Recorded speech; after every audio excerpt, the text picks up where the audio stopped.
পদত্যাগ করেছেন রাষ্ট্রপতি শাহাবুদ্দিন চুপ্পু।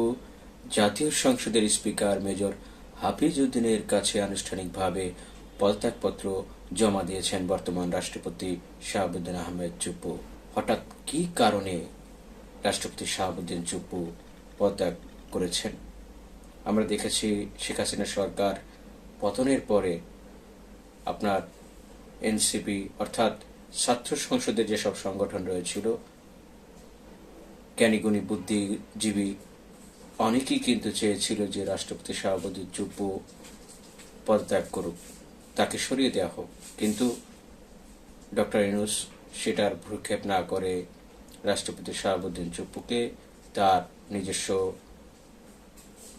যে চেয়ার রয়েছে, দায়িত্ব রয়েছে, সেখানে তাকে কন্টিনিউ করেছে। এবং শাহাবুদ্দিন চুপ্পু সব ধরনের সমালোচনার ঊর্ধ্বে গিয়ে নিজের দায়িত্ব তিনি পালন করেছেন, অর্থাৎ রাষ্ট্রপতির পদ তিনি দখল করে রেখেছিলেন।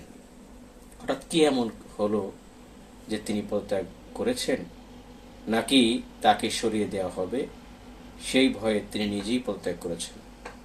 আমাদের কাছে একটি তথ্য রয়েছে যে শাহাবুদ্দিন চুপ্পু লাস্ট যে বিদেশ সফর করেছিলেন সেটা হচ্ছে লন্ডনে চিকিৎসার জন্য সেখানে লন্ডনে গিয়েছিলেন।